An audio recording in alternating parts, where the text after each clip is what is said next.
सोबतीचा प्रवास प्रेम, बुद्धाचं तत्वज्ञान प्रेम. सोबतीचा प्रवास प्रेम, बुद्धाचं तत्वज्ञान प्रेम, प्रतिमा प्रतीकांचं हातात हात घालून चालणं प्रेम, अभ्यासणं, वाचणं, लिहिणं, बोलणं प्रेम. हो. रमाईच्या प्रतिमेतलं प्रतिका प्रेम, सावित्रीच्या प्रतिमातलं प्रतीक प्रेम, फुले शाहू आंबेडकर विचारधारेचा धागा प्रेम, तुझ्या माझ्यासाठी पृथ्वीवरची उलुशी जागा प्रेम. प्रेम म्हणजे आपण दोघं, प्रेम म्हणजे मनाजोगं, कावरं बावरं बघणं प्रेम, माणूस म्हणून जगणं प्रेम, भरती आहोटी प्रेम, प्रत्येकाच्या ओठी प्रेम, मोजाटच्या वायल्यांची धून प्रेम, वा, तुझं माझं मन प्रेम, अक्षवृत्त ते रेखावृत्त प्रेम, बुद्धाच्या शिलातलं मित्रत्व, मेत्ता प्रेम, तुझ्या खांद्यावर डोकं ठेवलं, मनातलं युद्ध बुद्ध झालं. तुझ्या खांद्यावर डोकं ठेवलं, मनातलं युद्ध बुद्ध झालं. प्रेम कसंही केलं तरी अनंत काळासाठी राहिलं पाहिजे. बघणाऱ्याने आपल्याकडे एका आदर्शाने पाहिलं पाहिजे. सायकोलॉजी प्रेम, फिलॉसॉफी प्रेम, तुझ्या माझ्या प्रेमजलशाची गणित, बुद्धाच्या महापरिनिर्वाण अवस्थेत सहनशीलतेच्या शेवटच्या टोकापर्यंत प्रियदर्शी सम्राट अशोकाच्या रक्तविरहित क्रांती इतकी अजरामर व्हावी तितकंच. तुझ्या शांत संत निवांत संततेतल्या शालीनतेने माझ्यातल्या यातनांशी रंगहीन युद्ध कर, ही मळलेली नंतर कळलेली मनोभावना शुद्ध कर. तू शांतता, तू करुणा, तू मार्ग, आणि तूच माझा बुद्ध प्रिय, तूच माझा बुद्ध प्रिय. क्या बात आहे. सध्याच्या काळात समाज माध्यमांमुळे युवकांच्या सर्जनशीलतेला एक मोठा वाव मिळाला आहे आणि आपल्या सर्जनशीलतेचा वापर करून मोठ्या प्रमाणावरती आपली कलाकृती सादर करणारे किंवा कलेच्या माध्यमातून समाज प्रबोधन करणारे अशी एक युवा पिढी ही आपल्याला हल्ली बघायला मिळते. आणि त्याचाच एक प्रतिनिधी असलेला एक युवा प्रतिभाशील असा एक युवक आपल्याला आज भेटलेला आहे आणि त्यांचं नाव आहे हृदय मानव अशोक. समाज माध्यमातून समाज प्रबोधनाचं मोठं काम ते करतायत. आपण त्यांच्याशी गप्पा मारून त्यांच्या कार्याबद्दल माहिती घेणार आहोत. सुरुवातीला आपल्या पार्श्वभूमी बद्दल थोडं जाणून घ्यायला आमच्या प्रेक्षकांना आवडेल. नमस्कार. मला आज आपण आमंत्रित केलं त्याबद्दल खूप आभार. बेसिकली लहानपणापासून आम्ही ज्या वातावरणामध्ये वाढलो तर तो भाग हा पूर्णपणे ग्रामीण भागातला असल्यामुळे आणि तिथे शिक्षणाच्या एकदमच मोजक्या संधी होत्या. मोजक्या संधी या अर्थाने की छोटंसं गाव, 50-40 घरं असलेलं, आणि ते एकाच वर्गात, आजही काही ग्रामीण भागामध्ये एकाच वर्गात पहिली, दुसरी, तिसरी, चौथी असं शिक्षण सुरू असतं. माझं पहिलं शिक्षण हे आष्टी बीड करंजी गावामध्ये ती शाळा आहे तिथं झालं. आणि मग तिथून त्यानंतर पुण्यामध्ये आईसोबत आम्ही आलो. दुसरीपासून माझं पूर्ण शिक्षण हे प्रामुख्याने पुण्यामध्ये सुरू झालं. आणि मग त्यानंतर अभ्यासात हुशार असल्यामुळे शाळेतून आम्हाला तेव्हा अगदी 200 की साधारणपणे 300 रुपये वगैरे अशा पद्धतीची स्कॉलरशिप मिळायची. तिथून मग सुरू आहे. शिष्यवृत्तीच्या आधारेच शिक्षण. येस. पुढे कॉलेज आणि याचं शिक्षण नाही. त्यानंतर असं झालं की बेसिकली माझं शिक्षण हे अनाथ आश्रमात झालं. 4थी पासून 10वी पर्यंत.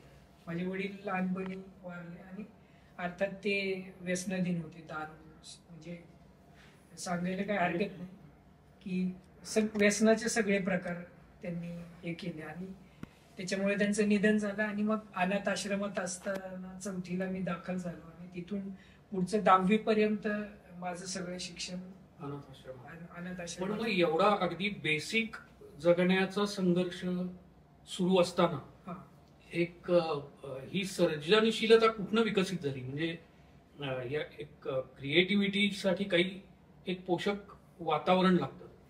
तर ते कशातनं निर्माण झालं, म्हणजे कसं काय, त्याला प्रेरणा काय होती?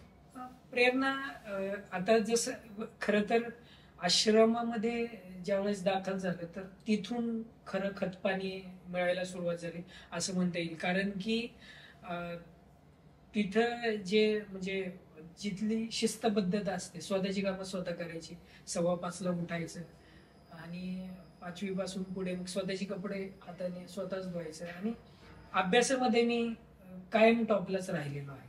त्याच्यामुळे डान्स आणि या इतर कला माझं हस्ताक्षर सुंदर आहे. मी शाळेमध्ये बोर्ड रंगवायचो, जसं की शाळेत मंत्रिमंडळ वगैरे लिहायला सांगायचं.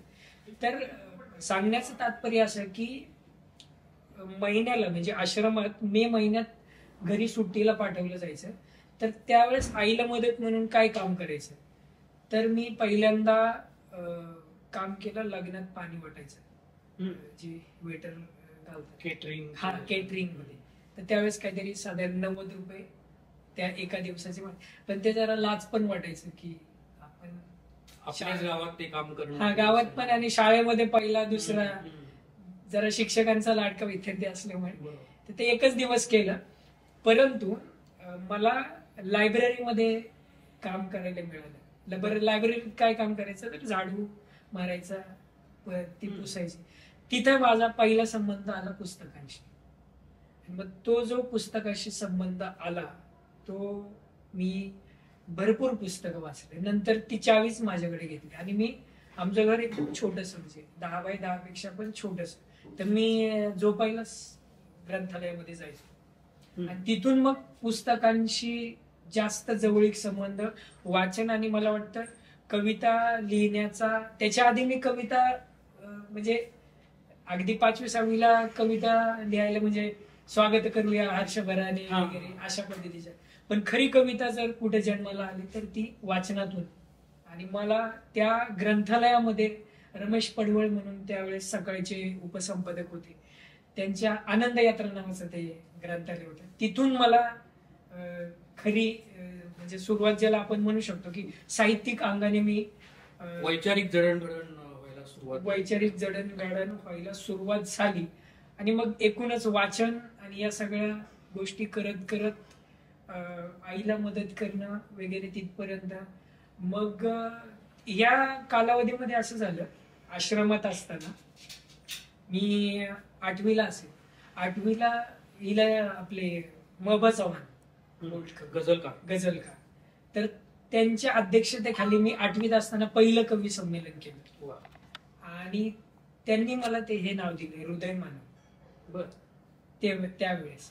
आणि मग तिथून शाळेत प्राणी जगत वगैरे मासिक तिथे छापून आलं तर मग ते तसंच पडलं. मग इलाई जमादारांनी त्याला उचलून धरलं. तर ह्या अगदी सुरुवातीच्या काळात ह्या 2 माणसांचे जवळीकता आली. म्हणजे इलाई जमादार असतील, महबा चव्हाण असतील, अगदी पन्नालाल सुराणा असतील, संजय सोनवणे असतील, तर ही आपले भाई वैद्य असतील, तर त्यानंतर दबी कुलकर्णी असतील. ह्या सगळ्या साहित्यिकांचा गोतावळा. म्हणजे की असं नाही की ते फार जवळून ओळखतात, पण त्यांना भेटणं किंवा आपल्याला त्यांच्याकडनं काहीतरी आपल्याला ओळखतात की नाही यापेक्षा बरोबर ऐकत राहणं आणि जसं की संस्कार वेचायचे असतात त्या पद्धतीने सुरू झालं.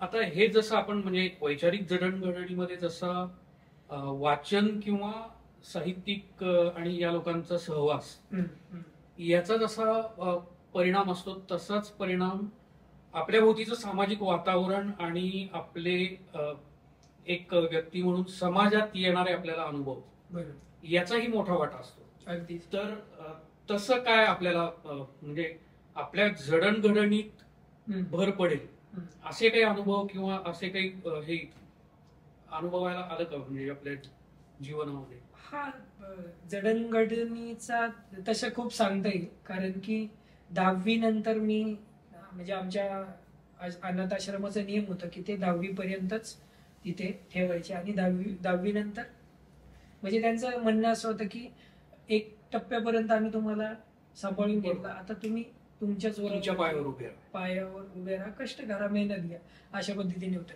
मग 10वी नंतर मी बाहेर आलो तर शिक्षण नाहीच घेतलं, म्हणजे फी आणि तेवढी माझी आई पण कचऱ्याच्या घंट्या गाडीवरती काम वगैरे करायची.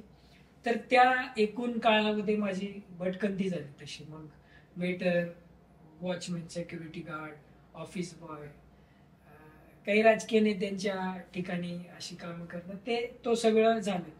पण या सगळ्यामध्ये सगळ्यात सकारात्मक गोष्ट कोणती होती तर माझ्या कविता सुरू होत्या. माझ्या कविता पेपरला छापून यायच्या. मी कवी संमेलनाला बालकवी म्हणून जायचं. हा एक पार्ट हे चालूच होता. आणि दुसरं म्हणजे आपला वैयक्तिक संघर्ष सुरू होता. आता आईचं म्हणणं काय असायचं, म्हणजे माझ्या आईला असं सांगितलं होतं की कविता लिहिणं हे म्हाताऱ्या लोकांचं काम असतं. म्हणजे आयुष्याच्या शेवटच्या टप्प्यावर विरम सगळं करून झालंय आता काय लिहायचं, तर चला छान गोड गोड कविता लिहा. तर ते तसं व्हायचं. पण मी लिहायचं कविताला, आईला काही घेणं देणं नव्हतं. आईचं स्पष्ट म्हणणं काय होतं की नाही, शिक्षण, काम करायचं, लग्न करायचं, म्हणजे ज्याला अगदी बोली भाषेत आपल्या रांकीला लागलं पाहिजे अशा पद्धतीचं पोट भरायचं असं आईचं एकूण म्हणणं होतं. पण मी आपलं चाललंय म्हणजे. पण आता मी तुमच्याशी बोलतोय म्हणून असं वाटतं की अरे ते संघर्षाचा दिवस होता. पण त्या स्थितीला ते वाटत नाही की माझा संघर्ष आहे. माझी त्यावेळेसची ती स्थिती होती आणि परिस्थिती मला पुढे घेऊन जाणं गरजेचं होतं. बरं, असं नाही की काहीतरी आयुष्यात टार्गेट ठेवले, काहीतरी दिशा ठरवली आणि आता त्या दिशेच्या गोष्टीने जायचे, त्या मार्गाने, असं काहीच नाही. दिशाहीन पद्धतीने सुरू आहे. सोबत माझ्या कविता होती आणि कवितेने जे काही अनुभव बाजूला जे काय समोर येईल त्याप्रमाणे वाहत जाणे. मग मी सिक्युरिटी गार्डचं काम करायचो ना, एकदम उच्चभ्रू सोसायटी विमाननगरची, आणि तिथे मला इंग्लिश पण मी बोलायचो, म्हणजे आपली तोडकी मुलं. तिथल्या चेअरमन्स वगैरे आणि हाय प्रोफाईलचे सगळे मुलं ते माझे मित्र झाले नंतर. गुड मॉर्निंग, गुड इव्हनिंग, आणि मग त्या चेअरमनशी कम्युनिकेशन. तर त्या सोसायटीमध्ये जरा बऱ्यापैकी माहीत झालं. पण नंतर असं झालं, त्या ज्या चेअरमन होत्या मधू मॅडम, त्यांनी मला सांगितलं, अरे ये क्यों कर रहे हो तुम इतना अच्छा लिखते हो, ऐसा वैसा. तर त्यांनी माझ्या बॉसला सांगून कामावून काढायला सांगितलं. त्यांचं म्हणणं काय होतं की हा जर इथेच अडकून प्रगतीकडे जाणार नाही. आणि त्यांचे मिस्टर काहीतरी US ला वगैरे असायचे, तर ते आल्यानंतर त्यांनी मला त्यांच्या घरी कॉफीसाठी बोलवलं. मला भारी वाटलं की एकदम. आणि एकीकडे अभिनयाचं नक्कल करणं, मिमिक्री वगैरे करणं हे मला फार आवडायचं. तर मी मड आयलंडला ऑडिशनला जाणं, ह्या सगळ्या याच्यामध्ये त्या सिरियल यायच्या, दुर्वा, देवयानी, लक्ष, क्राईम पेट्रोल, सावधान इंडिया, याच्यात अगदी 5-5 सेकंद, 10-10 सेकंदाच्या भूमिका केल्या. किंवा बालगंधर्वला नाटकाचे. तर मग ते नाटकाचे तिथे गेल्यावर त्या मुली एवढ्या सुंदर सुंदर, मुलं एकदम दिप्पाड तब्येत, आणि त्यांच्यासमोर आपलं काही म्हणजे कपडे पण तसे हे नाही. किंवा नाटक काय असतं, नाटकाची विविधता काय आहे, त्याचे वेगवेगळे अंग काय, एवढं पण माहित नव्हतं. पण आपल्याला काहीतरी येते. आणि कट टू एक मुद्दा सांगायचा राहिला की माझ्या घरी धार्मिक वातावरण प्रचंड होतं. माझ्या आजीच्या अंगात यायचं तुळजाभवानीचं. माझे वडील पोतराज होते. म्हणजे असं म्हणतात, आजी म्हणते की तू नवसाचा आहेस, आणि रेणुका देवी, म्हणजे मोठ्या देवीला सोन्याचे डोळे अर्पण केलेले, आणि माझ्या नावाने कोंबडे कापले जायचे दरवर्षी महालक्ष्मीच्या याच्यामध्ये. तर मी पण ते काही काळ 6वी-7वीच्या दरम्यान चालवलेले. मग पोतराज घरी यायचे, मग तिथून चालत चालत आम्ही जायचो. मग ती आराध्यांची गाणी व्हायची, जागरण, गोंधळ वगैरे. मग संगीताचा तो जो पहिला ठेका आहे तो तिथे सापडला. आणि तर ते जे धार्मिक हे चुकीचं आहे कुठं, तर पुन्हा म्हणजे बॅक टू द वैचारिक ग्रंथालय, तिथे पहिल्यांदा फुले शाहू आंबेडकर सापडले. आणि मग हे किती चूक आहे. पण आपला समाज धार्मिक गोष्टीमध्ये इतका गुरफटलेला गेलेला आहे की त्यांना बाहेर काढणे शक्य नाही, अशक्य. आणि आपल्या पोटाचाच प्रश्न नाही तर आईला मी काही शानपणा सांगणार, तू काय करू नको वगैरे. त्यामुळे मी ते नाही केलं. पण मी बंद केलं की ह्या ज्या प्रथा परंपरा आहेत त्या आपल्या पुरत्या तरी बंद करू म्हणजे. माझ्या पुरते बंद केल्या पाहिजेत. म्हणून मी ते पूर्णपणे बंद केलं. आणि मी आमच्या घरातले जे देव आहेत घर बांधताना ते म्हणजे लाल कपड्यात, आणि माझ्या आईच नाही तर बरेच कुटुंब आजही असं करतात की ते देव धुतात परातीमध्ये आणि त्याचं पाणी घरावर टाकतात. ते शुभ मानलं जातं. तर माझी आई पण त्या पद्धतीने करायची. आणि मी आजारी पडलो ना की एक बाई होती आमच्याकडे देवरशी, तर ती काय करायची, आरसा असतो ना, आरशावरती हळद कुंकू टाकायची आणि ते चाराने, आता बंद झालं, चाराने उभे करायचे. काळूबाईचं आहे का, अंबाबाईचं आहे का, तुळजा, मग ज्या देवीचं नाव घेतल्यानंतर चाराने उभे राहतील मग ह्या देवीचं तुला आहे. मग तू एक काम कर, आईला सांगायची एक अंड, लिंबू, त्याला टाचण्या, एक कच्चा रोड बनवायचा आणि वड्यामध्ये मग कुठलाही वडा, मागे बघायचं नाही. आई पण, माझे वडीलच नव्हते ना, मग आईला काय होते की मुलं जगली पाहिजे. मग आईला कोणी पण काय मिळेल तो आधार, आधार, मुलं जगली. मग आई काही पण करायची. मग आई नाईटला हॉस्पिटलला काम करायचे तर आम्ही शेजारच्यांकडे झोपायचो. 3री-4थीची गोष्ट असेल. पण माझा भाऊ लघवी करायचा. मग त्यांनी आमचं बंद केलं की, आणि बरोबरच आहे. बरोबर, आता मी जर विचार करतो ना, त्यांचा निर्णय योग्य आहे. त्यावेळेस ती सिच्युएशन होती. तर मुख्य मुद्दा जो देवऋषीचा मी म्हणत होतो ते बंद करणं हे अगदीच अलीकडच्या काळामध्ये झालं.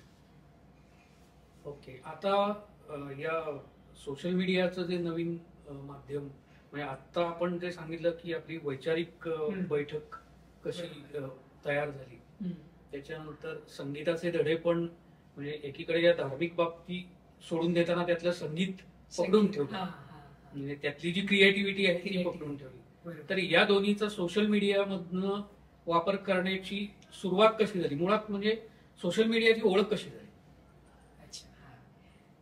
सोशल मीडियाची ओळख तर अलीकडच्या काळात, पण माझ्याकडे पहिला फोन जो आला तो डब्बा नोकियाचा, ते आमचे पडवळ सर म्हणून होते. तर त्यांनी मला सुरुवातीला काय काम दिलं, तर ते महायज्ञ नावाचं मासिक चालवायचे.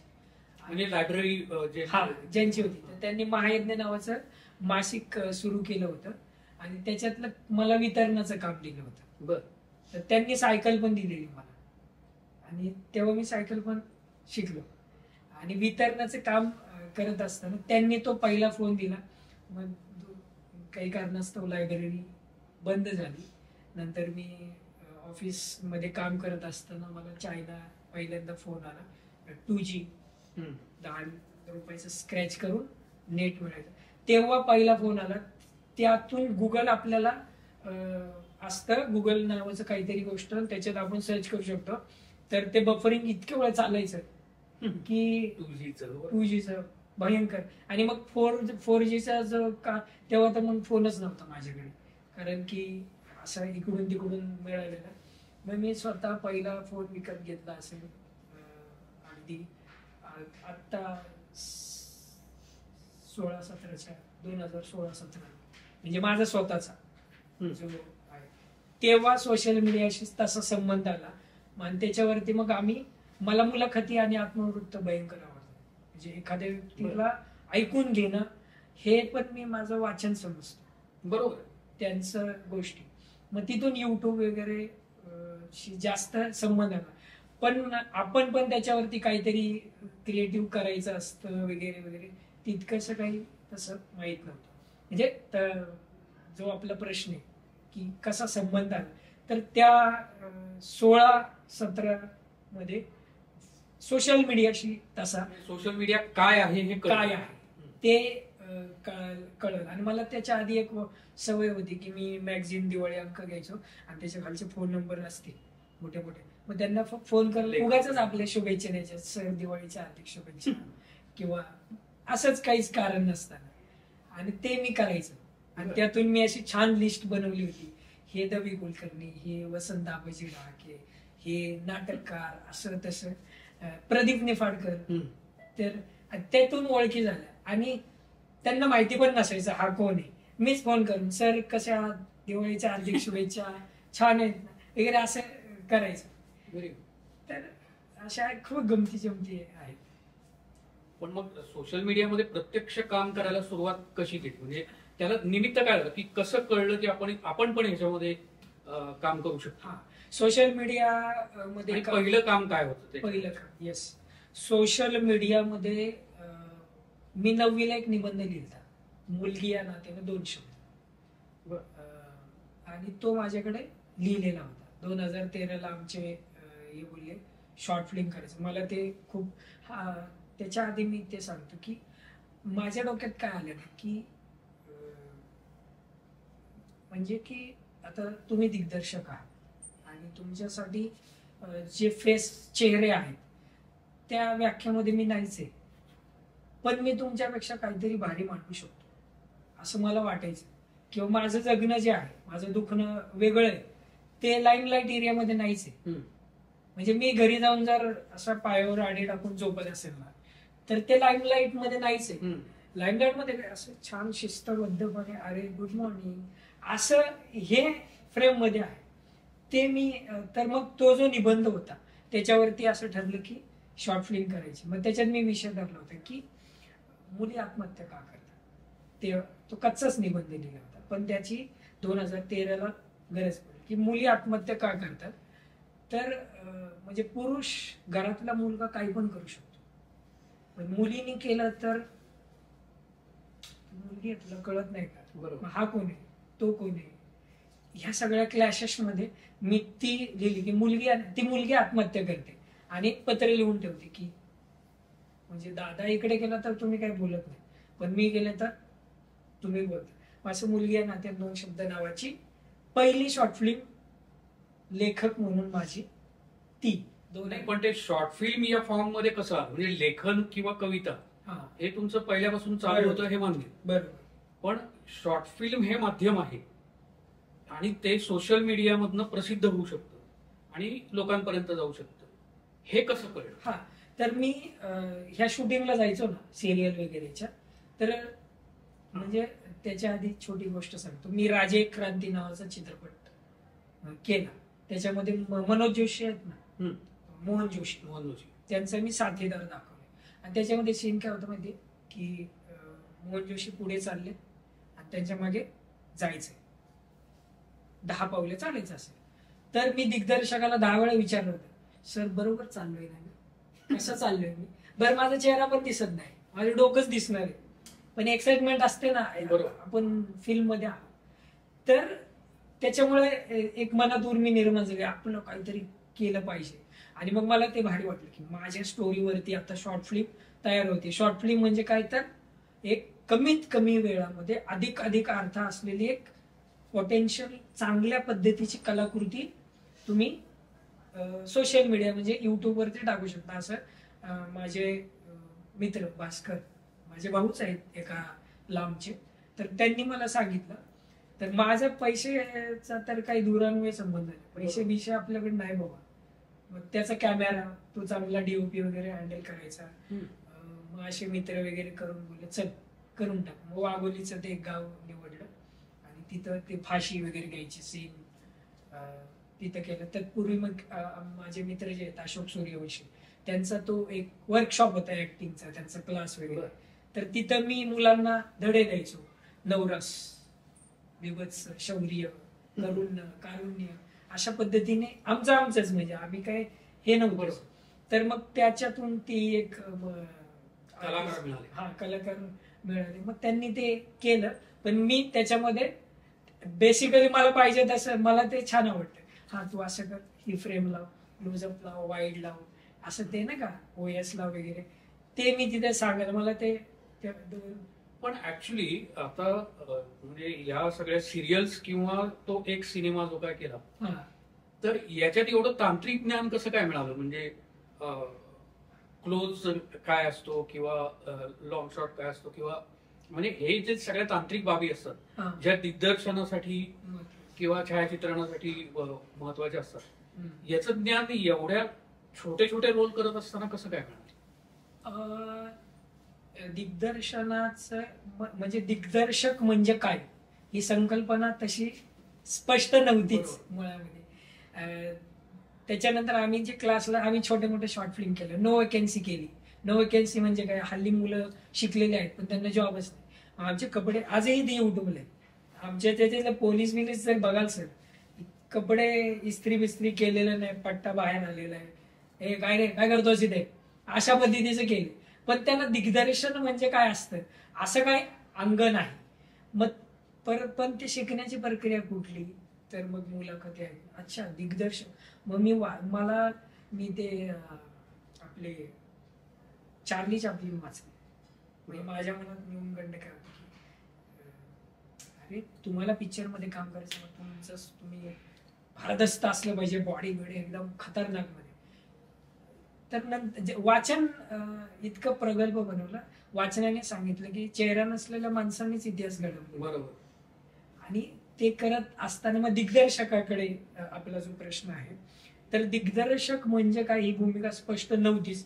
पण नो वेकन्सी केलं, त्याच्यानंतर हेल्प नावाची एक शॉर्ट फिल्म केली आम्ही, की आज जर ऍक्सिडेंट झाला, एखाद्या बाईचा ऍक्सिडेंट झाला की तिच्या गळ्यातलं सोनं बिनं काढून चोरून येतात, मदतीला कोण येत नाही, मदतीला आलं तर पोलीस उचलतात. ते मी पहिलं दिग्दर्शन केलं तसं त्या अर्थाने. बरं दिग्दर्शन केलं म्हणजे काय नाही, इकडून उचला तिकडे तू हे कर, तू ते कर, हा तू कर असं सांग.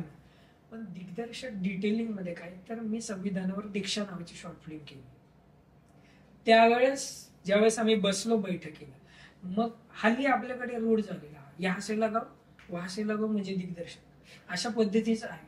पण दिग्दर्शक कॅप्टन ऑफ शिप असतो, त्याला भाषेचं नॉलेज पाहिजे, कथानकाचं ज्ञान पाहिजे, तुमच्या कथेचा सारांश काय आहे तो लोकांपर्यंत कशा पद्धतीने गेला पाहिजे. कॅमेरामॅन त्याचं काम करणारच आहे, परंतु त्यांनी लावलेली फ्रेम योग्य आहे की नाही, ती कशा पद्धतीने प्रेझेंट करते, ह्या सगळ्या गोष्टीचं नॉलेज असणं. आणि मग मी असं समजतो जर लेखक दिग्दर्शक असेल ना, तर ती जास्त प्रभावी खतरनाक प्रोजेक्ट. मग दीक्षा शॉर्ट फिल्मला मला अगदी तुरळकपणे काही चांगल्या माणसांशी संबंध आल्यावर कळलं की अरे बापरे, दिग्दर्शक हे लय मोठे आहे. आपण जेवढं समजतो तेवढं नाही, तरी काही तांत्रिक चुका आहेत दीक्षामध्ये. मग त्याच्यात मी असं समजतो की सर, एखादं वर्कशॉप आपण केलं, 1,00,000 रुपये भरले, वर्कशॉप केला, त्याच्यात पेपर आउटच्या गोष्टी कळतील. पण एक प्रोजेक्ट केला ना, खूप नॉलेज मिळतं. त्या दिवसाचं नियोजन, फ्रेम्स, ते पूर्ण स्टोरीचं जे काय स्टोरी वगैरे वगैरे, ड्रॉइंग्स वगैरे सगळं ते नॉलेज. मग प्रोजेक्ट करत करत शिकत गेलो. सदाफुलीमध्ये मग मी दिग्दर्शन मग जरा गांभीर्याने केलं, खूपच जास्त गांभीर्याने. मग मी एक एक डायलॉग हा का गरजेचा आहे, याचा संदर्भ होतोय की नाही. बरोबर. आणि मग व्हेरीच भिडेवाडाला शांतपणे करत. मग मला दिग्दर्शक भूमिका चांगली का, म्हणजे दिग्दर्शन करणं का चांगलं वाटतं, तर मला वाचायला खूप मिळतं. एक विषय घ्यायचा तर खूप सगळे पुस्तक वाचायला संदर्भ सगळे गोळा करायचे, संदर्भ. आणि मी अशा लोकांना चांगला दिग्दर्शक समजतो. एकदम आलं बसलं, टोपी बिपी टाकली, मोबाईल टाकला, चलो ऍक्शन, तर ते दिग्दर्शक माझ्या दृष्टीने महत्वाचे नाही. ज्यांना विचारधारा आहे ते दिग्दर्शक चांगले आणि त्यांचे सिनेमे चांगले आहेत, असं मी माझ्या पुरतं समजतो.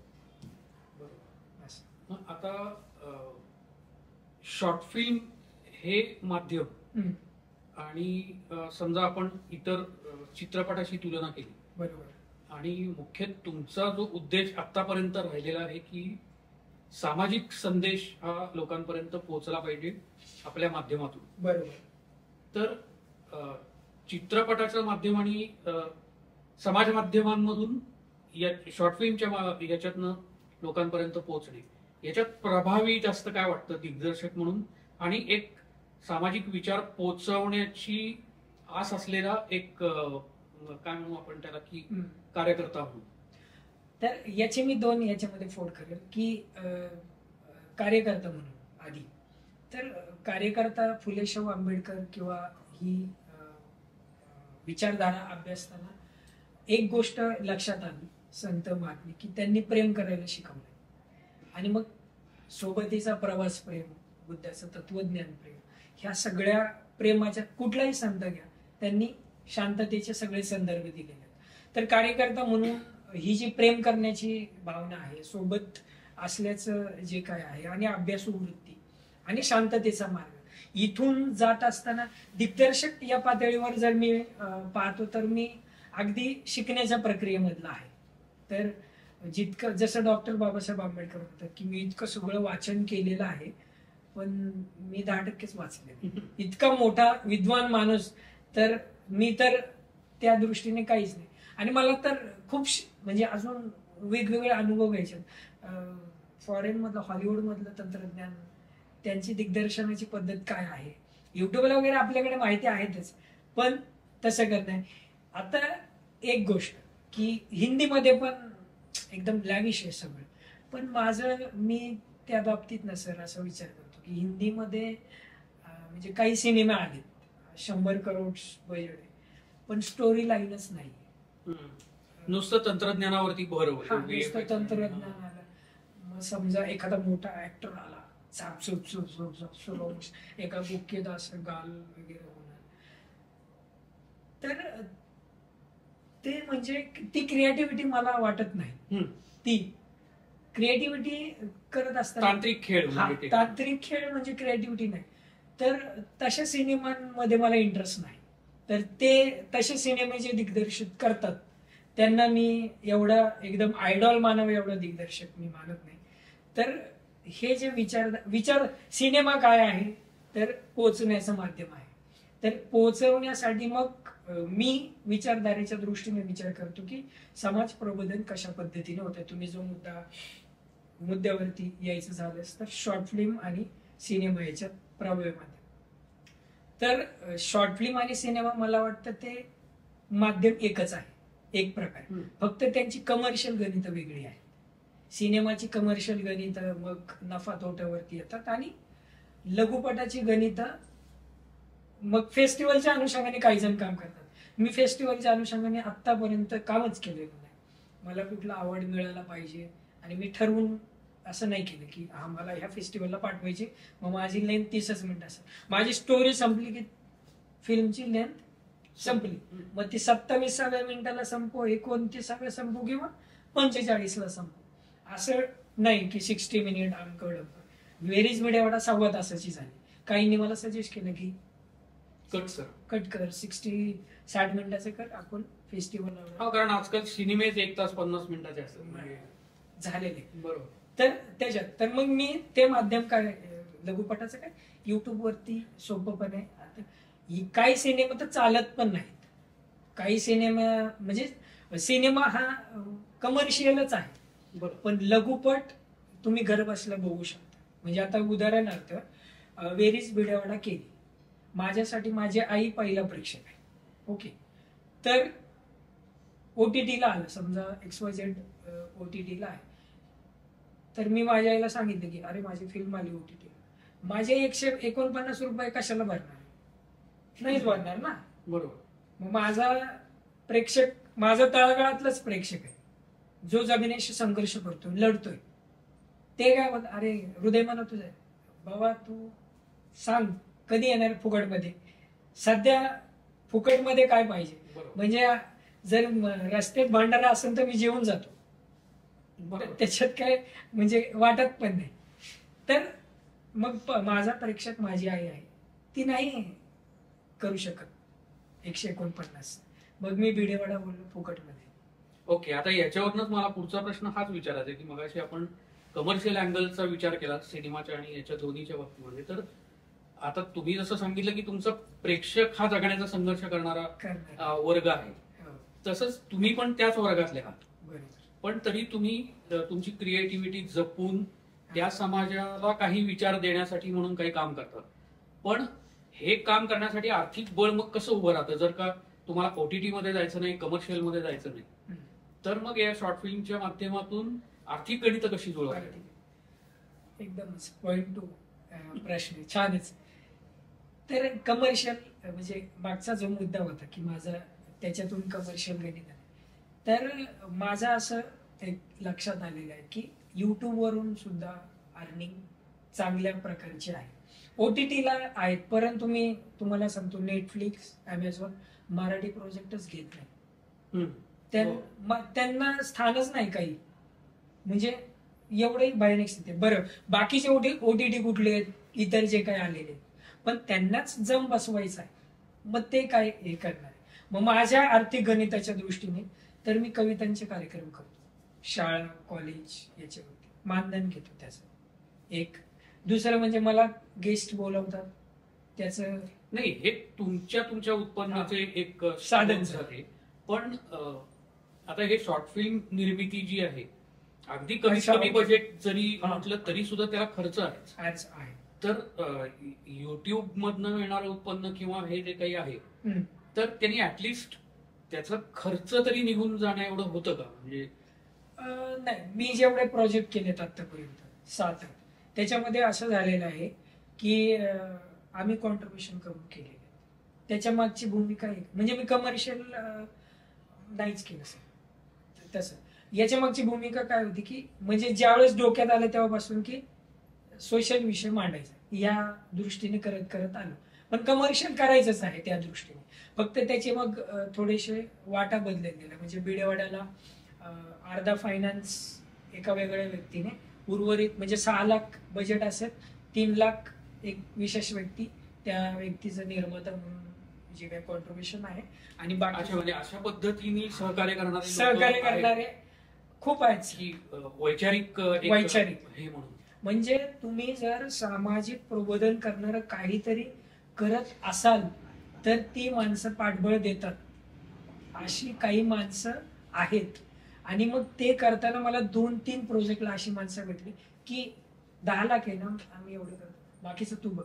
मग मी आतापर्यंत केलेले जे आहेत ना ते अशा पद्धतीने केलं. त्याच्यातून म्हणजे बनवतानाच अपेक्षा ठेवली होती की याच्यातून मला काहीही मिळणार नाही.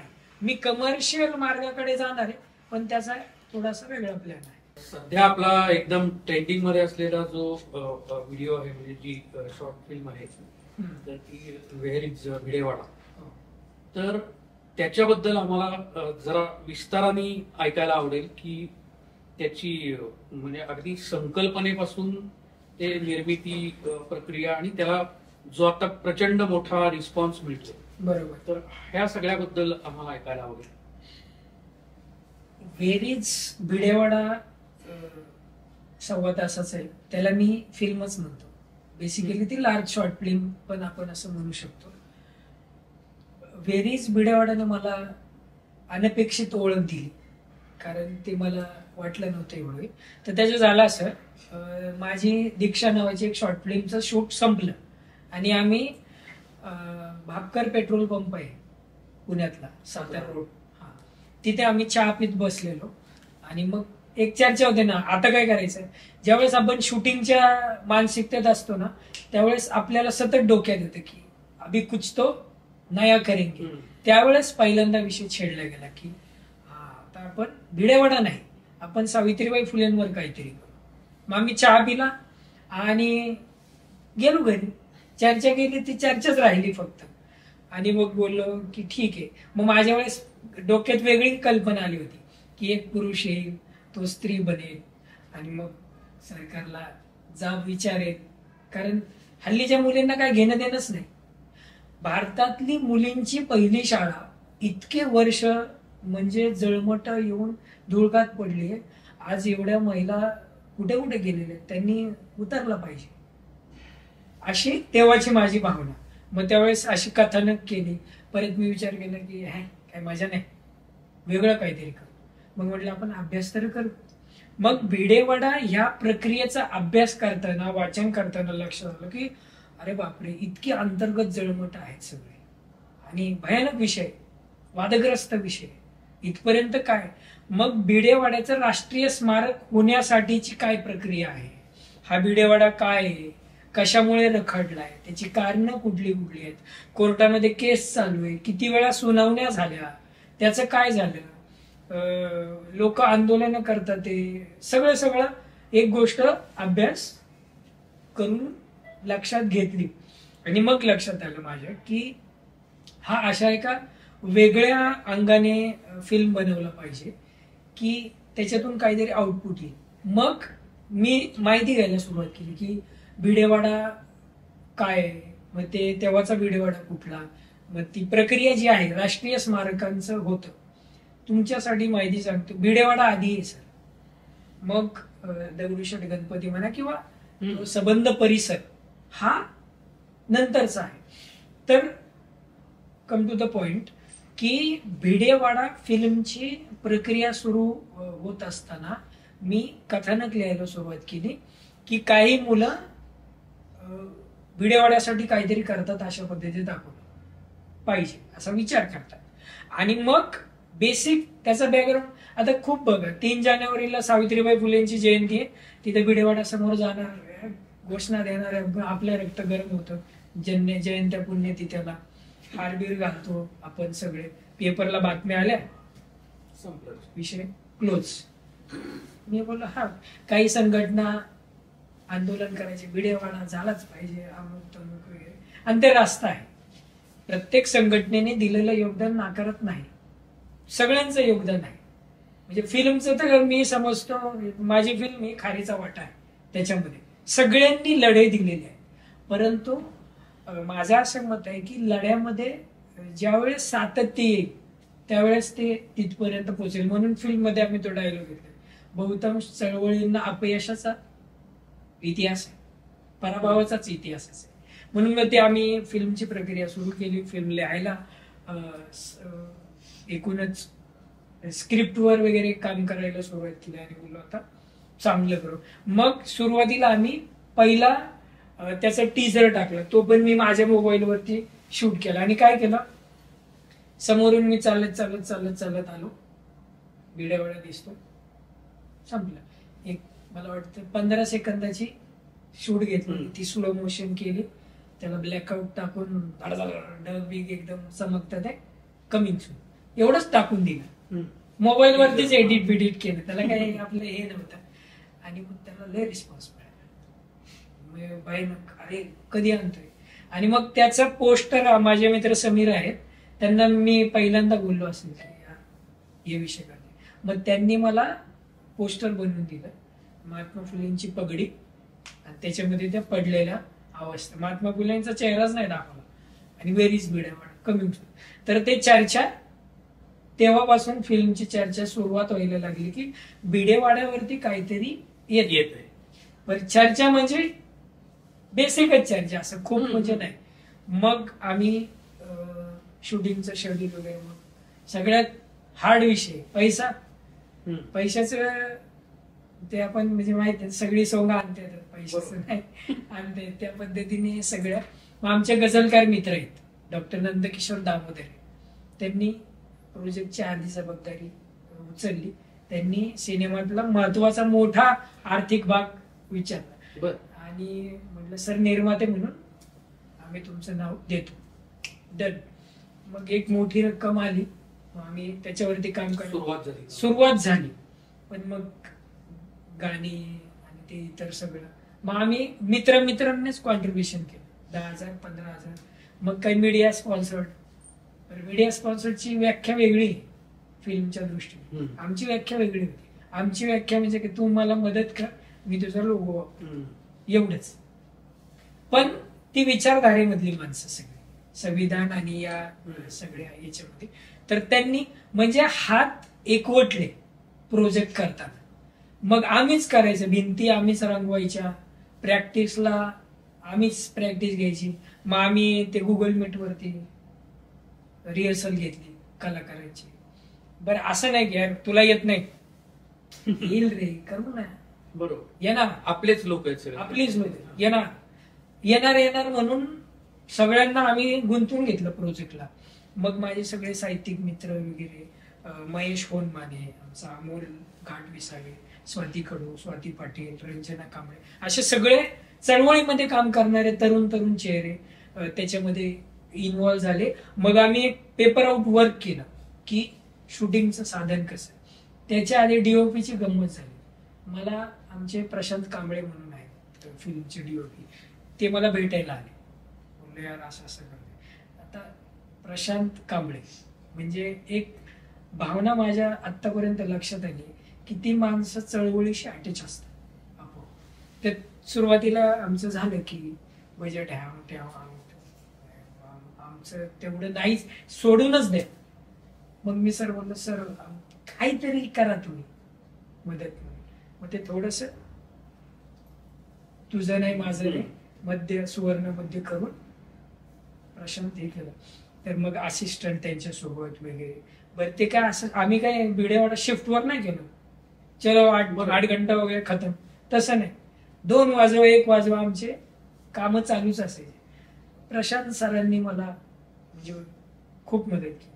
भर पावसामध्ये त्या माणसाने शूटिंग केलं छत्रीमध्ये वापरून, आणि कलाकारांनी खूप हे केलंच.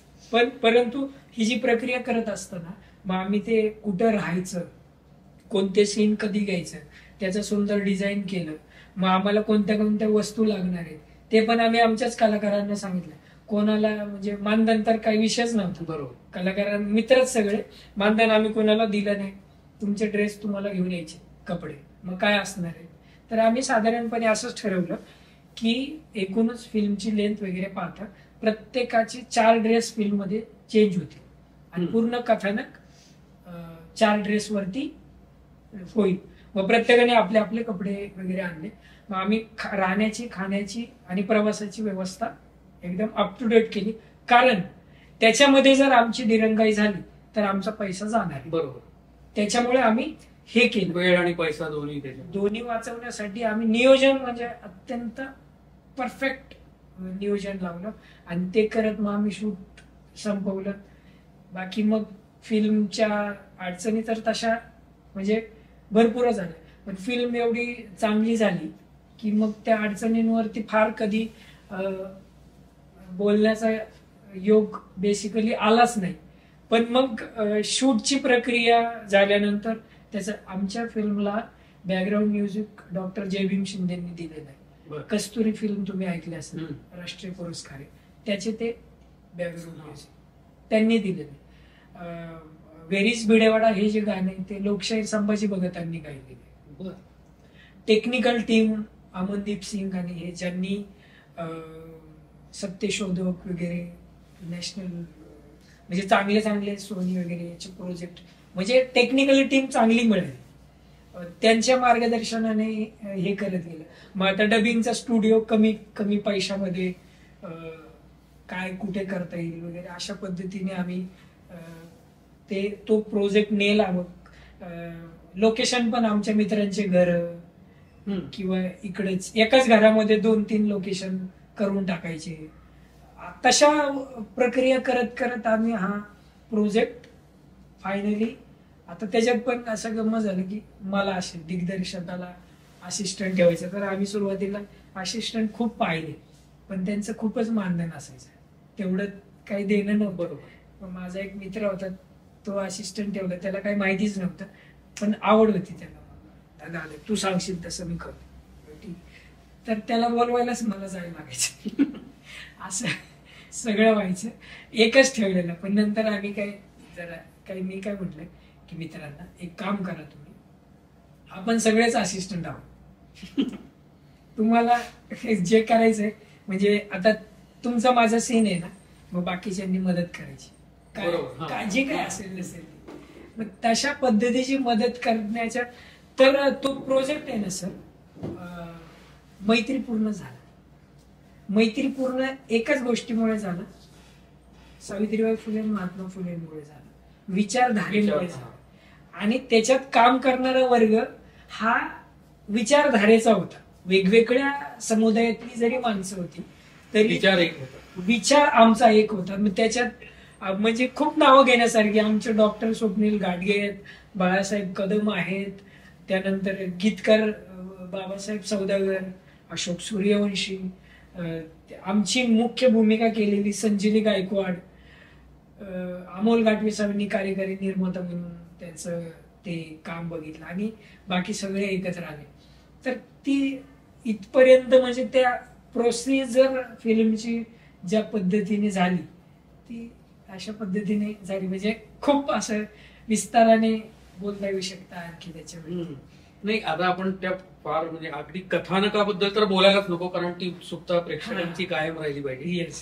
पण एक थोडस असं की या शूटिंगच्या दरम्यान काही आव्हानात्मक प्रसंग किंवा आठवणीत राहण्यासारखे प्रसंग असे थोडेसे सांगितले तर त्याच्या मागे किती तळमळ आहे आणि किती कष्ट आहेत हे प्रेक्षकांपर्यंत पोहोचेल. आव्हानात्मक प्रसंगाच्या अनुषंगाने म्हणजे आव्हानात्मक भिडेवाडा करणं हेच एक आव्हान होतं आमच्यासाठी, कारण आमचं बॅकिंगच काही नाही. तर ते मेन आव्हान. त्याच्यानंतर पैसा नसणं आमच्याकडे दुसरं आव्हान, आणि तिसरं आव्हान म्हणजे वादग्रस्त विषय आहे. सर तुम्हाला म्हणजे प्रामाणिकपणे सांगतो, काही अत्यंत जबाबदार माणसांकडे आम्ही गेलो, कशाला करतोस, न्यायप्रविष्ट विषय आहे, काय घेणं देणं पडले, अशा म्हणजे सिनेमामध्ये तुम्ही जर काही सीन आहे ना ते घडलेलेच प्रसंग आहेत ऍक्च्युली, कशाला डोक्याला ताप. आणि एवढं काही जण बोलले विचारधारेचं कोणाला घेणं देणं पडले, जगण्याचे प्रश्न आहेत. पण मुळामध्ये काय माहिती का, जगण्याच्या प्रश्नांना एक आधारस्तंभ विचारधारा असते, ह्याचा कुणी विचारच करत नाही. मग त्या आव्हानात्मक प्रसंगाच्या दृष्टिकोनातून आपण बोलत आहोत. तर ती सगळी आर्थिक आणि मग सगळ्यांना जमवणं, राहणं, त्यांचं रोज खाणं वगैरे ह्या सगळ्याचं नियोजन, ते एक आव्हान आम्ही संघटनात्मक पद्धतीने पेललंच. इतर वस्तू जमवणं वगैरे ह्या गोष्टी आल्या, शूटिंगला अडचणी आल्या. भिडेवाड्याच्या समोरचा प्रसंग सांगतो. त्या दिवशी कोजागिरी होती आणि कोजागिरी पौर्णिमेला आम्ही भिडेवाड्याचं शूट केलं. जगमगाटात सगळा लाईट, क्लायमॅक्स खतरनाक, पोरांना लय भारी वाटलं काही लाईटिंग. पण आमचं शूट समोर नव्हतं, मागे होतं, जो अंधारात आहे भिडेवाडा. मग आम्ही प्रत्येकाने हेडफोन वगैरे करून कलाकारांना सांगायचं, हा चल रे तू तिथून, मग तो हा येऊ का नाही नाही नाही नाही जा जा जा जा, अशा पद्धतीने झालं परत.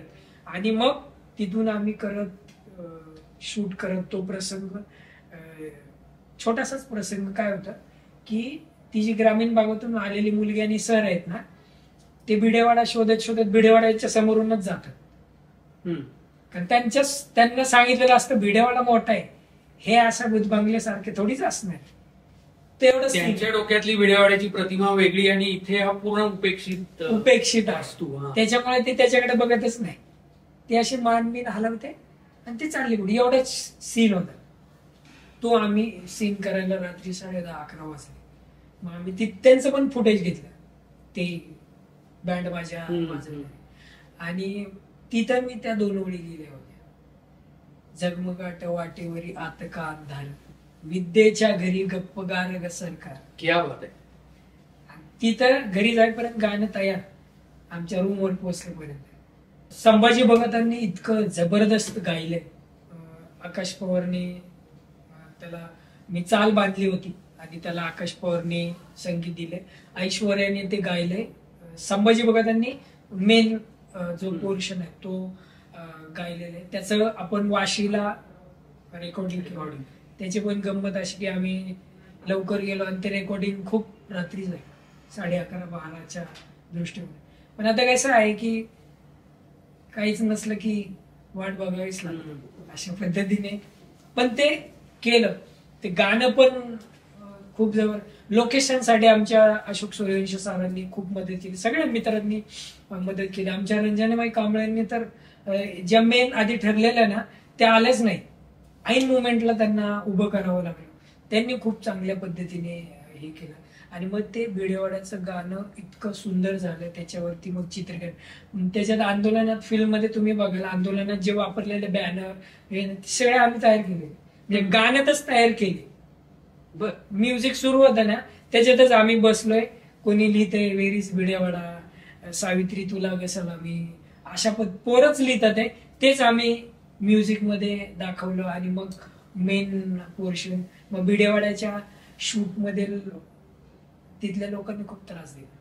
खाली जे होते ना, नाही पाय वरती जाऊ नका, पाय दिला तरी कोसळेल, अशा पद्धतीचं आम्हाला स्थानिक लोकांनी हे खूपच त्रास दिला. आम्हाला काही सीन घेताच नाही आले दुर्दैवाने. ते सगळं आतला भिडेवाडा हा फिल्म मध्ये आलेलाच नाही. आतला भिडेवाडा आलेला नाही. आम्ही लपून छपून ज्या पद्धतीने केला ना ते म्हणजे खूप मोठं आव्हानात्मक होतच. मग हे आव्हानात्मक करत असताना एक लोकभीतीदायक पण सांगायचं ना की कोणाच्या भावना दुखवतील कशा पद्धतीने. आणि सगळ्यात आव्हानात्मक म्हणजे जो महत्वाचा आमचा सीन होता तो पाऊसच पडला. आणि पाऊस एवढा पडला की पाणीच वाहत होतं. आपला अप्पर डेपो जो आहे बिबेवाडीचा तिथे तो शॉट घेतलेला आहे. मग आम्ही प्रतिमा आणि प्रतीकांचं खूप सुंदर त्याच्यामध्ये हे केलं, वापर केला. मुलगी शिकली प्रगती झाली. सर हे बघ मुलगी शिकली प्रगती झाली. एक संविधान चौक आहे आणि तिथून असं पाणी वाहते पावसाचं. सरांनी त्याला फोन येतो, अहो सर कुठं पोहोचलं काय माहिती नाही. आपली स्थितीच अशी झाली, आपण संविधानाच्या जवळ आहे पण माहिती नाही कुठे पोहोचले. अशा पद्धतीने आम्ही प्रतिमा प्रतीक वापरले. आणि त्या दिवशी पाऊस पडला, आमचे महापुरुषांचे फोटो वगैरे भिजले आणि तो सीन लय फार महत्वाचा होता. लिखित जर सीन झाला असता भिडेवाड्याच्या शेवटचा तर तो मास्टर ठरला असता. आता पण लोकांना डोळ्यात पाणीच येतं, आता पण लोकांना मास्टरच आहे. पण याच मला बघताना वाटतं की तर तो न लिहिलेला सीन आजच्या निमित्ताने मला आवडेल सांगायला की तो सीन असं लिहिला होता की रात्र झाली, ते गजबज चालू आहे सगळीकडे. ते भिडेवाडा शोधत येतात. आम्ही भिडेवाड्यावरून अभिवादन करून आलोय आणि ते विचारतात व्हेर इज भिडेवाडा, सर मला भाषण करायचंय. आणि आम्ही बोलतो नाही बाळा वगैरे अशा पद्धतीने. आणि ती बोलते नाही मला भिडेवाड्यासाठी भाषण करायचंय. मग आम्ही तिला म्हणतो की तू काय भाषण ते इथेच कर. मग ती भाषण करायला बसल्यावर सगळ्या परिसरातील लोक खाली बसतात, गाड्या थांबतात, ट्रॅफिक. तो क्राऊड पाहिजे होता. तो पावसामुळे ती नाही झाला. आणि मग आव्हानात्मक हे घडलं की तो सीन मी अख्खा पुण्याचा परिसर शोधला लाईट्स मिळण्यासाठी. आपल्या महानगरपालिकेच्या त्या छत्री लाईट्स, हत्ती गणपतीच्या लाईट्स, किंवा जी अगदी कात्रज गार्डन आहे ना नाना, तिथं पण एक मोठा लाईट आहे. त्याच्या याच्यावरती प्रयत्न केला पण नाही झालं शेवटी. आणि आमचे कलाकार मेकअप लावून शेवटचा दिवस आमचा बिर्याणीचा प्लॅन होता. शेवटचा शूटिंग संपली, आता मस्त बिर्याणी खाऊन सँड ऑफ अशा पद्धतीने. कारण खूपच खेळी वेळेमध्ये आमचं काम होतं. पण मला यायलाच 1.5-2 वाजले. सगळे मेकअप वगैरे. त्याच्यात आमची लहान मुलगी, एका मुलीची आता 12वीची परीक्षा होती. अरे वा. ती बिचारी निघून गेली. ती सीन मध्ये नाही त्या याच्यामध्ये. कारण की आणि मग ते करत असताना शेवटी तिथला एक पावभाजीवाला आहे सूर्यवंशी सर आमचे, त्यांच्या ओळखीचा. आणि त्याला उठवला, त्याच्या दुकानातून सप्लाय घेतला. कॅमेऱ्याची जी लाईट आहे त्याच्या याच्यावरती उभं राहून आम्ही केलेलं आहे. क्लोजअप शॉटला आमचे क्राऊड जे मित्र सगळ्या मोबाईलचे टॉर्च लावायचे. ग्रेन्सची भीती ना, इतकं सगळं केलेलं आहे. आणि शेवटी जर ग्रेन्स आलं तर मग काय, मग ते क्लोजअपला टॉर्च लावायचे, वाईडला मग ती लाईट वापरायची. आणि मग पोलिसांची गाडी आली. काय करणार, आमचे कॉलेजचा प्रोजेक्ट आहे. बरोबर कॉलेजचा प्रोजेक्ट कशावर, सावित्रीबाई फुलेंवरती आहे. अरे वा वा, अशा पद्धतीने झालं. आणि कलाकार किती, 2 कॅमेरामॅन, आमचे 10 लोक आणि ते 2, असे 7-8 लोक. ते पण जे शूट मध्ये नाही ते असे डुलके मारायचे. त्याच्यानंतरचा एक सीन होता की ती बोलते सर खोटं बोलले भिडेवाडा आडेस कुठे. मग आम्ही तो पार्किंग मध्ये केलेला आहे. ते शूट प्रशांतने खूप छान घेतलं. असं ब्लर करून असं वाटतं की एका काळोख्या ठिकाणी ते थांबलेले, ते पार्किंग मध्ये थांबलेले कारच्या बाजूला. पण ते इतकं छान शूट घेतलेलं आहे ना की कमाल. आणि ते वेगळं तिथेच घेतले आजूबाजूलाच, म्हणजे इथे हे घेतलं तिथे ते घेतलं तशा पद्धतीने. पण ते आव्हान माझ्या सगळ्या टीमचं ते यश आहे. खरं तर मी तर निमित्त होतो, ते नंतर उत्साह. आणि सावित्रीबाईंवर काहीतरी होतंय म्हणून आम्हाला करायला लागलं. आणि मला सांगायला खूप अभिमान वाटतो की भारतातली आणि एका अर्थानं जगातली भिडेवाडा किंवा सावित्रीबाई फुलेची जी महिला भारतातली मुलींची पहिली शाळा आहे त्याच्यात वरचा जगातला आणि एका अर्थाने पहिला प्रोजेक्ट, पहिली फिल्म माझी आहे व्हेर इज भिडेवाडा. आणि ते मला खूप छान वाटतं. तर ही आव्हानं पेलली म्हणण्यापेक्षा करायचंच आहे. शेवटचा सीन नसता झाला तर मला बोलवलंच नसतं. बरोबर. असं विषय आहे. अशी जसं आपण म्हटलं त्याप्रमाणे आपण प्रेक्षकांची उत्सुकता ताणूनच धरली पाहिजे. बरोबर. त्याच्यासाठी आपल्याला कथानकाबद्दल चर्चा करायची नाहीये, पण ह्या उत्सुकतेत आणखी वाढ व्हावी या दृष्टीने त्याचं थोडस म्हणजे जसं तुम्ही हे करता त्याचं काय टीजर किंवा पोस्टर करता तशी थोडीशी ओळख की ज्याच्यामुळे प्रेक्षकांमध्ये उत्सुकता निर्माण व्हावी अशी थोडीशी कथानकाची ओळख. व्हेरीज भिडेवाडा. तर आमचं टायटल, आमचं शीर्षक हीच वन लाईन स्टोरी आहे. कुठे आहे भिडेवाडा? वर्तमानपत्रांनी तर फार उचलून धरलं, त्यावरती मी येतोच नंतर. परंतु उत्सुकता म्हणजे काय, तर एक ग्रामीण भागातली मुलगी आहे आणि त्या ग्रामीण भागातले शाळेतले शिक्षक जे आहेत ते तिला 3 जानेवारी निमित्त भाषणाच्या संदर्भाने शिकवतात आहे.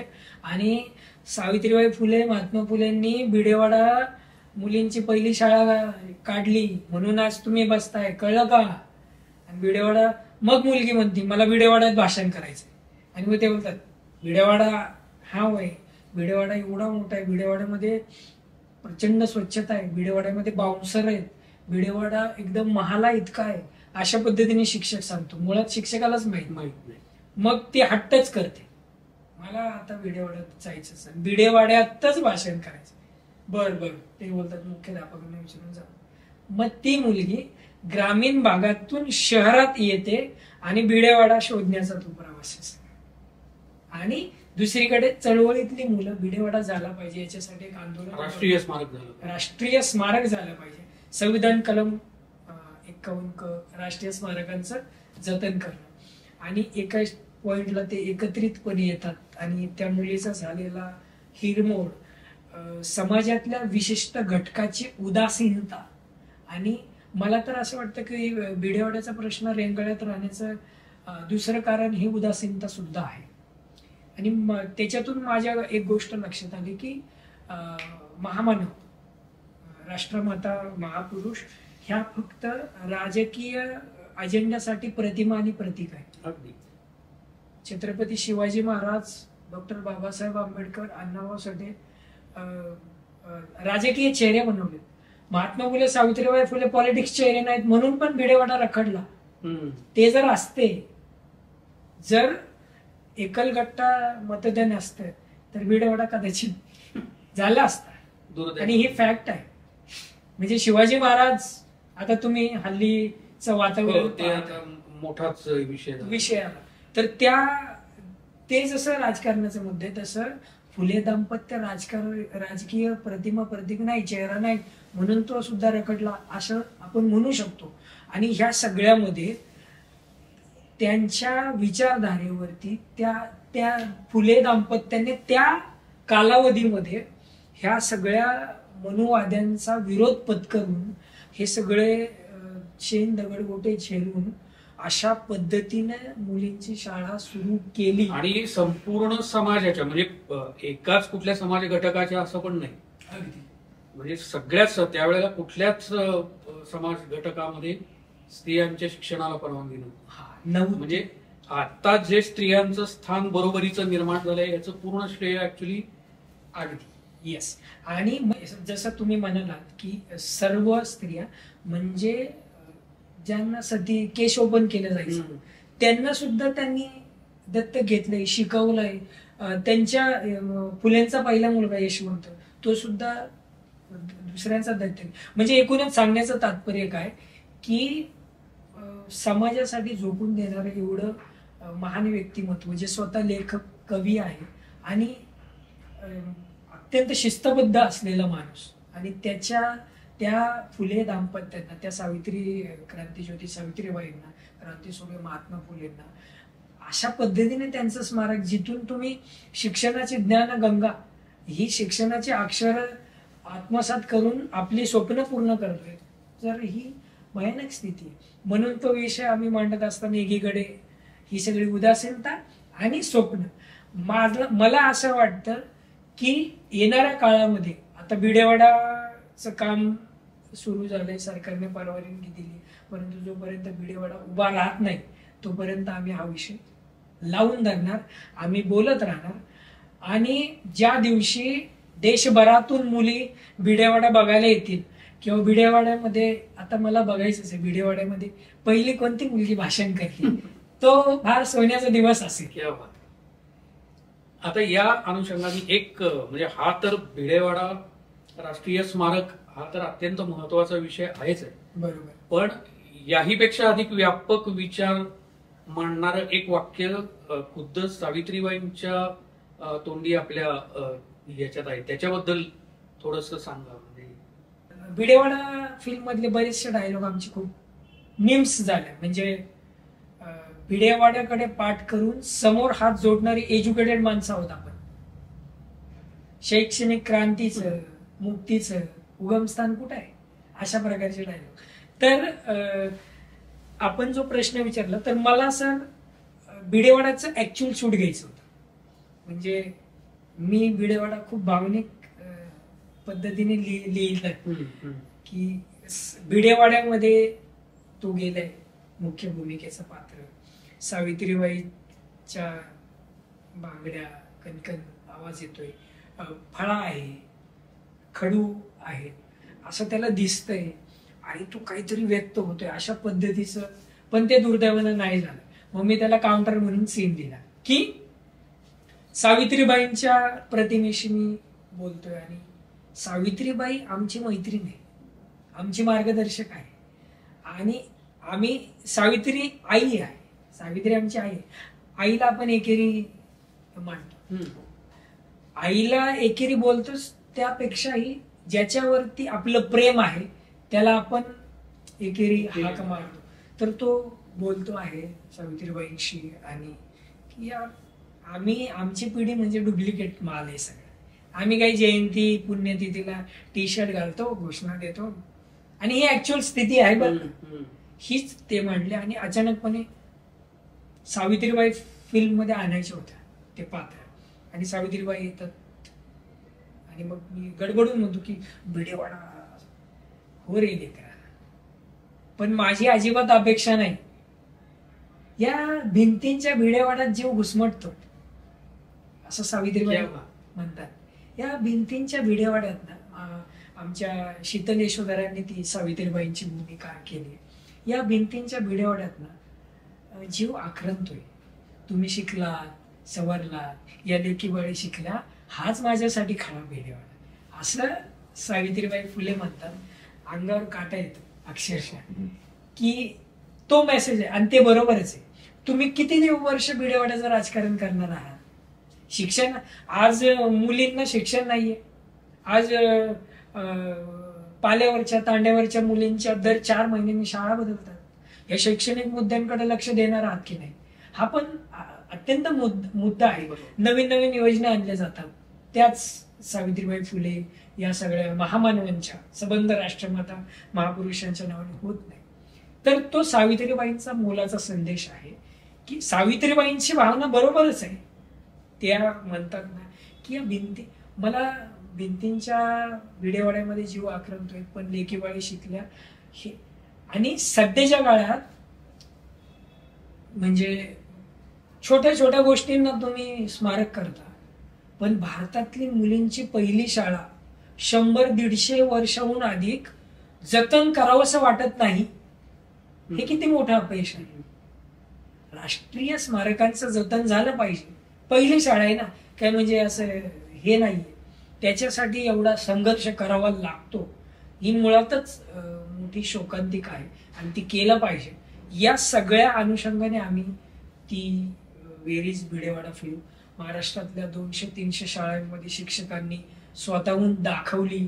मंदिरं, बुद्धविहार, प्रायव्हेट क्लासेस, शिबिर, वस्त्या, लोकांनीच भरभरून प्रेम केलं. बातम्या पण त्यांनीच लावल्या. आम्हाला काही 4 इंटरनॅशनल अवॉर्ड सुद्धा त्या फिल्मला आहेत. तर पण ते आम्ही असं म्हणजे विशेष पाठवलं नाही, दखल घेऊन. हे जास्त महत्वाचं. US ला मला ते लेटर आहे माझ्याकडे की कॅलिफोर्निया अमुक याच्यामध्ये 8 PM ला तुमची फिल्म दाखवणं, तुम्ही या. आपलं जरा तिकीट चेक केलं, बोललं विषय आहे का कॅलिफोर्नियाला, असं सगळं आहे. तर तो जो सावित्रीमाईंचा संदेश आहे तो मला असं वाटतं की रुजला पाहिजे. आणि शिक्षणाच्या ह्या सगळ्या ज्ञानगंगा, विचारधारा आत्मसात करून गेल्या पाहिजे. हे सगळं काही दूषित वातावरण आहे, हे सगळं महामानवांनी, राष्ट्रमातांनी, महापुरुषांनी सांगितलेलं नाही. त्या विचारधारेला आत्मसात करून पुढं जाणं, ज्ञान आत्मसात करणं, हे मला वाटतं. आणि मग सावित्रीबाईंचा विचार स्वीकारणं किंवा फुलेंचा स्वीकारणं, आंबेडकर, शिवाजी महाराज आणि या सगळ्या तत्ववेत्यांचा विचार स्वीकारणं म्हणजेच त्यांच्या विचारधारेचं आकलन आत्मसात करून त्याच्यावर चालणं, तर खूप सुंदर. आणि ह्या सगळ्यांनी जसं मी म्हटलं ना की प्रेम करायलाच शिकवलेलं आहे. तर ही प्रेमाची भाषा मला या म्हणजे असं वाटतं की प्रेमाची भाषा शिकवणारा सुद्धा वेरीज भिडेवाडा आहे. बरोबर. आता आतापर्यंत आपण म्हणजे एक समाजाला वैचारिक जाणीव करून देण्यासाठी म्हणून किंवा हे विचार लोकांच्या पर्यंत पोहोचवण्यासाठी या माध्यमाचा वापर आपण आतापर्यंत केला. आणि आतापर्यंतच्या आपल्या या सगळ्या कारकिर्दीमध्ये मला वाटतं भिडेवाडा ही आतापर्यंतची सर्वोच्च कामगिरी असावी. येस. तर अशी कामगिरी एकदा घडल्यानंतर लोकांच्या अपेक्षा आणखीन वाढत असतात. तर आता इथनं पुढचे काय प्लॅन्स आहेत? अगदी म्हणजे की वेरीज भिडेवाडा चांगली झाली. वेरीज भिडेवाडा ज्या उद्देशाने बनवली होती की माझी मुलींची म्हणजे माझी पहिली शाळा किती भयानक अवस्थेमध्ये, हे फुकटमध्ये घर बसल्या बघा. एक संवेदनशील माणूस हळवा होतो, तो तिथे जातो या, परंतु त्याला जो काही रिस्पॉन्स मिळाला वगैरे आणि काम पण तेवढं चांगलं केलं. मी शिकण्याच्या प्रक्रियेतला आहे मगाशी सांगितल्याप्रमाणे. त्याच्यामुळे भिडेवाडा केल्यानंतर अपेक्षा अर्थात वाढल्या. त्याच्यामुळे वेरीज भिडेवाडामुळे जी ओळख मिळाली त्याच्या पुढची ओळख येणाऱ्या प्रोजेक्टच्या माध्यमातून किंवा आपल्याकडे बघण्याचा पण एक सिरियस गांभीर्यपूर्वक दृष्टिकोन होता. मग आपण काही थिलर बना केलं की काय. आणि आमच्या प्रत्येक व्यक्तीमध्ये एक लहान मुलं असतात, तुमच्यामध्ये, माझ्यामध्ये, सगळ्यांमध्ये लहान असतं आणि आपण पण तेवढं लगेच आपल्याला होत नाही. तर अपग्रेड म्हणजे काय, तर तांत्रिक दृष्ट्या त्याच्यामध्ये प्रतिमा एक कलात्मक दृष्टिकोनातून त्याच्यामध्ये अजून पुढचं पाऊल कसं करता येईल, विकसित कसं करता येईल. आता मी जो काही कलर्स ऑफ नॅशनलिझम करतोय त्याचं एकूणच त्याची लेंथ पण 2.25 तासाची आहे. त्याची तांत्रिक लेवल, त्याची क्वालिटी 2.25 तास म्हणजे पूर्ण चित्र फिल्मच आपण म्हणूया. फक्त आपलं साधन OTT, YouTube किंवा अशा त्याची क्वालिटी वगैरे, song, audio quality, video quality एकदम टॉपच होणार. ते याच्यासाठी की म्हणजे प्रत्येक गोष्टीला एक एक पायरी पुढे आहेच. आणि मला अर्थातच सिनेमा माझं पुढचं टार्गेट आहेच आहे.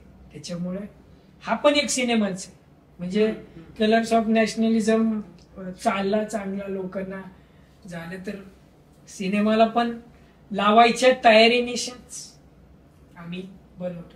परंतु ते करत असताना मी काही स्वतः मर्यादा टाकून घेतल्या.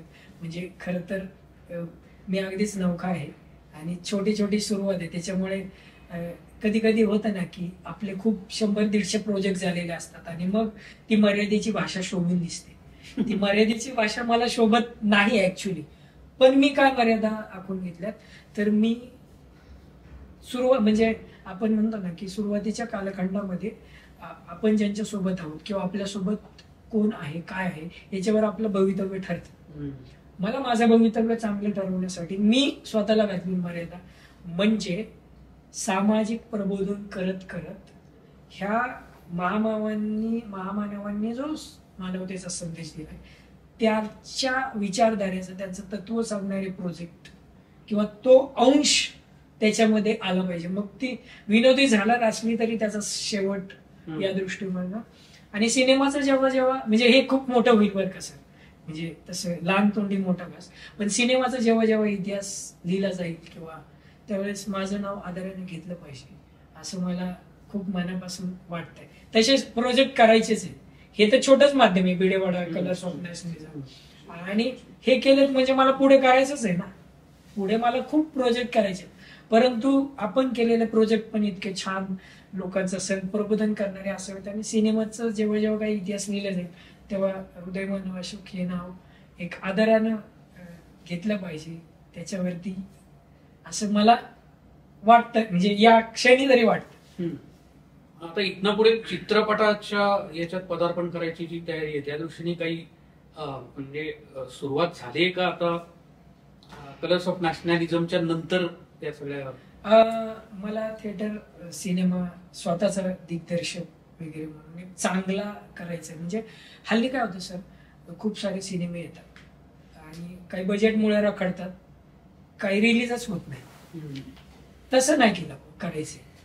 फिल्म अभ्यास पूर्ण करून थिएटरला सर छानपैकी एक चांगला तगडा विषय ज्याची चर्चात्मक पातळीवरती दखल घेतली जाईल अशा अनुषंगाने कलर्स ऑफ नॅशनलिझम एक त्याच्या आधीचं एक पाऊल आपण म्हणू शकतो की ज्याला काय म्हणतो रिहर्सल तालीम,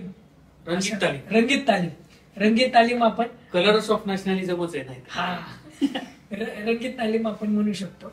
पण तालमीत आपण चुकांना क्षमा करतो, आम्ही तालमीत पण चुका नाही करणार. त्याच्यामुळे हे तर सिनेमा तर आपलं अर्थ म्हणजे बघा सर, सिनेमामध्ये ऍक्च्युली आणखीन एक आव्हानात्मक म्हणजे जेव्हा पर्टिक्युलरली आपण सामाजिक संदेश देणारा सिनेमा करायचा जेव्हा आपण ठरवतो आणि तरी सुद्धा तो कमर्शियल असेल म्हणून त्याच्यात मनोरंजन पण असेल, तर त्यावेळेला कुठेतरी एका बाजूला व्हावत गेलाय अशी भीती खूप असते. म्हणजे एक तर तो मनोरंजनाकडे जास्त वाहवत जातो आणि सामाजिक आशय कमी पडतो, किंवा तो सामाजिक म्हणजे कमर्शियल पिक्चर म्हणून जर का केला तरी पण त्याच्यात सामाजिक आशयाची बाजू जर का जास्त वाढली तर तो बोजड होतो आणि तो कमर्शियल हे राहत नाही त्याचं.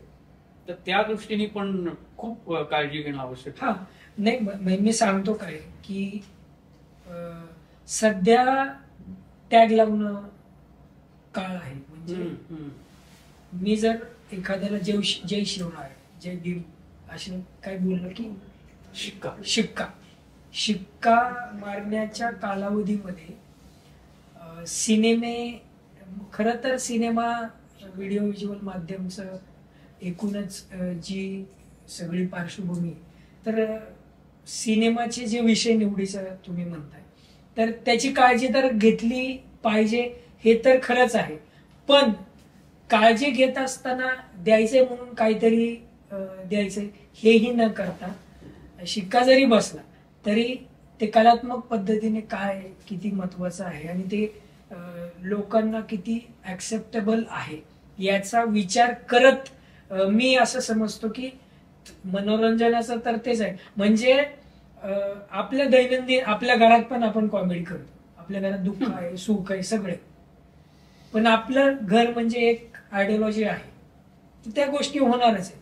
परंतु ते करत असताना त्याला ती कलात्मक पद्धतीची झालर देत हे आहे. राहिला प्रश्न शिक्का मारण्याचा, तर तो उजवीकडचा केला तर उजवा शिक्का बसणार आहे, डावीकडचा केला तर डावा शिक्का बसणार आहे, आणि उजवा डावा एकत्र आणून केला तर अरे तुला काही विचारधाराच नाही. त्याच्यामुळे जे मनाला वाटेल त्या पद्धतीने पण दखल घेतली जाईल अशा पद्धतीने करावं असं मला वाटतं. धन्यवाद. आणि आता आपण जो एक वैचारिक वारसा घेऊन कलेच्या क्षेत्रामध्ये पुढे जायची स्वप्न बघताय, आतापर्यंत पण खूप उल्लेखनीय काम केले. येस. तर आमच्याकडनं आणि आमच्या प्रेक्षकांकडनंही आपल्याला खूप शुभेच्छा आणि आपली सगळी स्वप्न सत्यात यावी आणि त्याचा समाजावर मोठा परिणाम व्हावा. खूप शुभेच्छा. धन्यवाद. धन्यवाद सर, मला बोलवलं आणि त्या निमित्ताने खूप साऱ्या विषयांवरती मला चर्चा करता आली आणि चर्चेदरम्यान माझ्याच आपण स्वप्न बघणारी माणसं आहोत मी तरी, आणि त्याच्या निमित्त मला एक नवी दिशा मिळाली. आपले खूप खूप आभार.